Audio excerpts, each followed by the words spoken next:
নমস্কার। যুক্তি তর্ক সঙ্গে অর্কই আপনাদের স্বাগত। আপনাদের সঙ্গে আমি অর্কপ্রভ সরকার।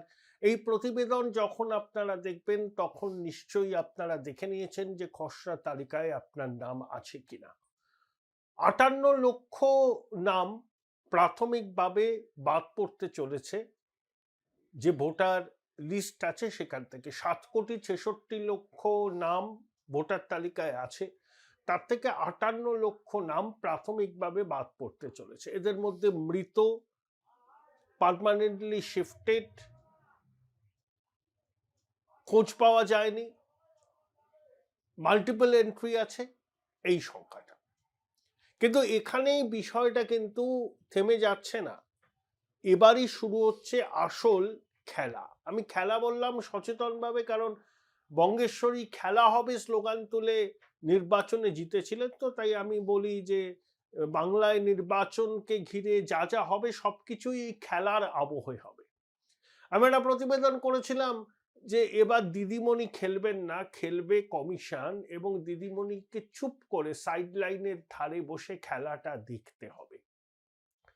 তার আগে বলি, আপনারা যেভাবে আমাকে সহযোগিতা করছেন আমি কৃতজ্ঞ। আপনাদের সহযোগিতা যেন আগামী দিনেও পাই। আমার এই ভেঞ্চারকে আপনারা সহায়তা করলে আমি আন্তরিকভাবে কৃতজ্ঞ থাকবো আপনাদের কাছে। আপনারা যে ডিভাইসেই আমার অনুষ্ঠান দেখুন না কেন, সাবস্ক্রাইবার বাটনের পাশে একটা থ্যাঙ্কস বাটন আছে, সেখানে ক্লিক করলে সুপার থ্যাঙ্কস, আপনাদের সহায়তা সরাসরি আমার কাছে পৌঁছে যাবে। কেন বললাম যে কমিশন খেলবে, মাঠ জুড়ে খেলবে, দিদিমণিকে সাইড লাইনের ধারে চুপ করে বসে থাকতে হবে। এই যে 58 লক্ষ নাম বাদ গেল, এই নাম আর তালিকায় ঢোকার সম্ভাবনা নেই। তাহলে বাকি যেটা রইল 7,08,00,000। তাহলে এই 7,08,00,000 ভোটারের নাম কি চূড়ান্ত তালিকায় থাকবে? অবশ্যই থাকবে না। এর মধ্যে 30 লক্ষ আছে আনম্যাপড, যাদের নিজেদের নাম, যাদের বাবা মা ঠাকুরদা ঠাকুমার কারোর নাম 2002-এর এসআইআর তালিকাতে নেই। এই সংখ্যাটা 30 লক্ষ।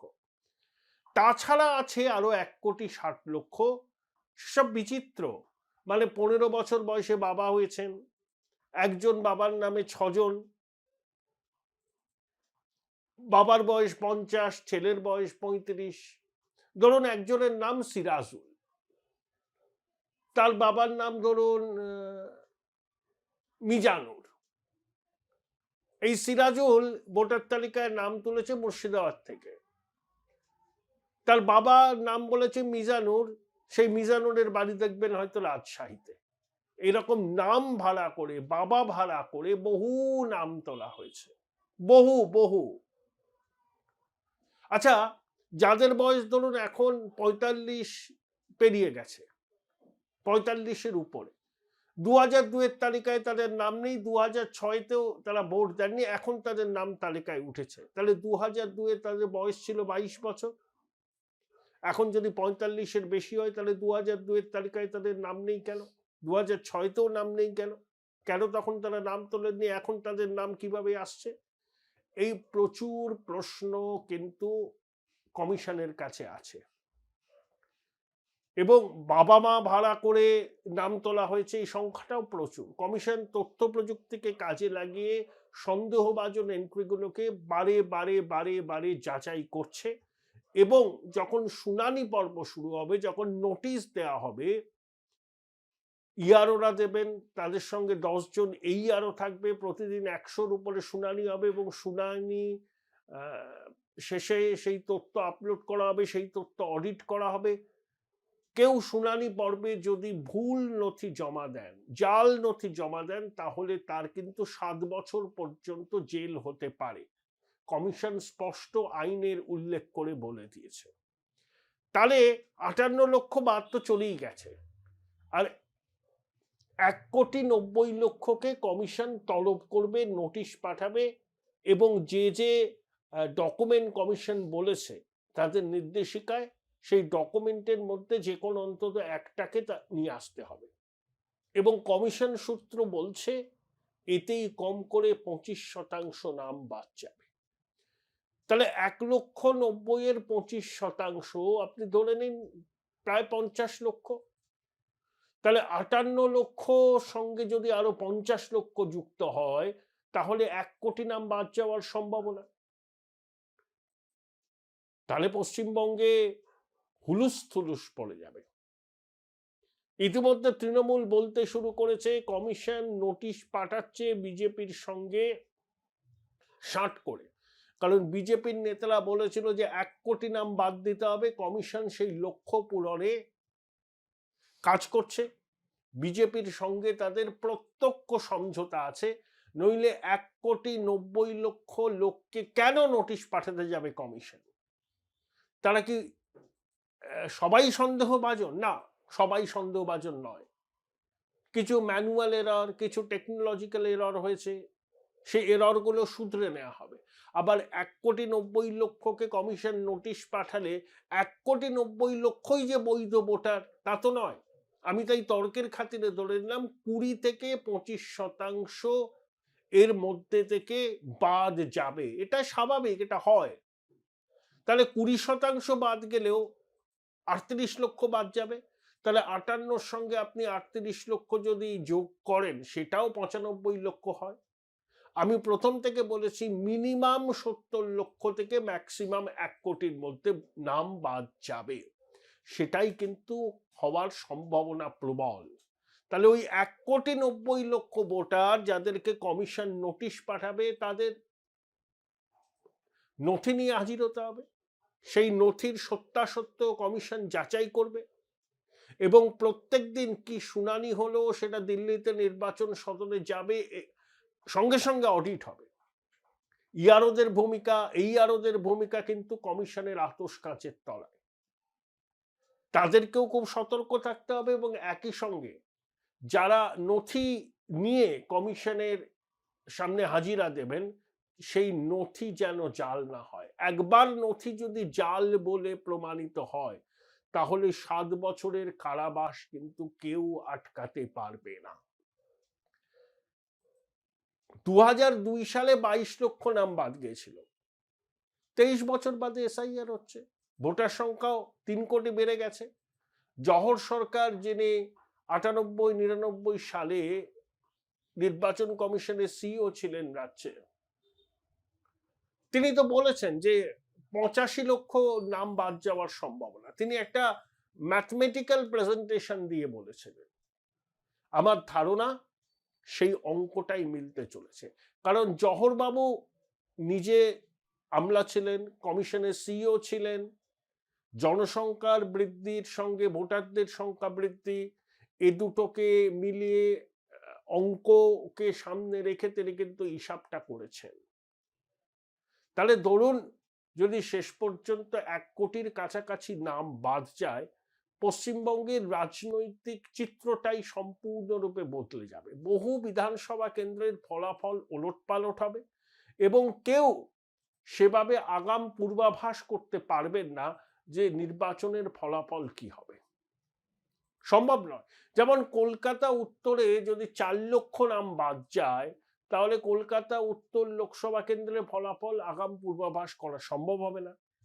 কলকাতা উত্তর এবং দক্ষিণ মিলিয়ে 11টা বিধানসভা কেন্দ্র আছে, সবকটা কেন্দ্রে শাসক দল জিতেছে।